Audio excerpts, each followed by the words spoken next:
Здравствуйте всем изучающим казахский язык! В нашем канале начинаем серию видеоуроков по изучению казахского языка, легкого и увлекательного обучения. Начинаем. Первый урок. Бірінші сабақ. В казахском языке 42 букв. Из них 33 буквы русского алфавита и 9 специфических букв казахского языка.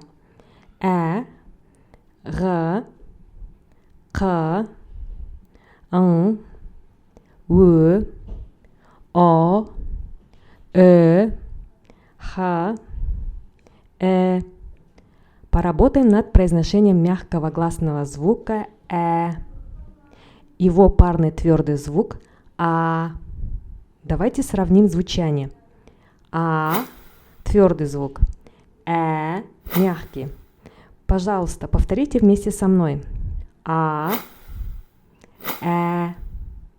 теперь давайте сравним звучание слов. Ата, Әже. Ата звучит твердо, потому что в нем твердый гласный звук. Әже – мягкое слово, потому что в нем присутствуют мягкие гласные звуки. Еще один подобный пример. Ага, Әпке. Ага – твердое слово, Әпке – мягкое.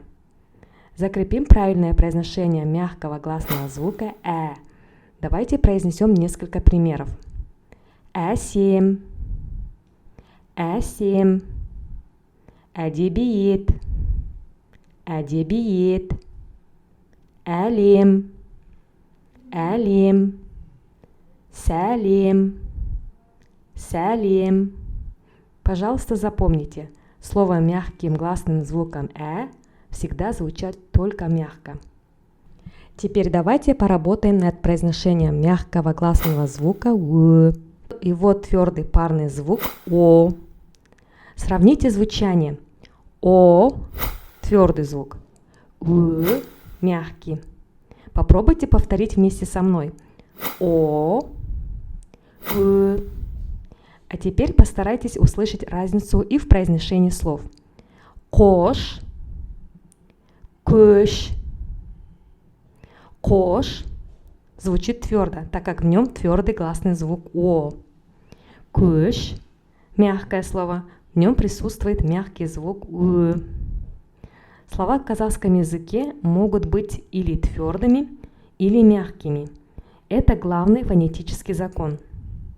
Давайте прочитаем еще несколько примеров.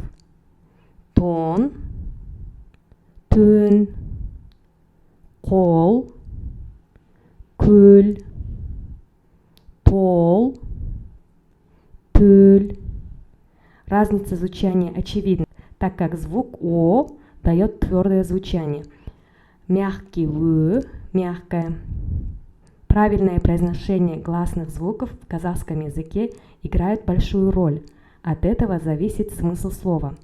Например, қол – рука, көл – озеро, ор – яма, өр – подъем.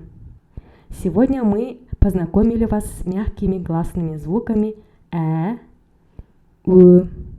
Урок завершен. До встречи! Не забудьте подписаться на наш канал и отправить друзьям. Сау болыңыздар!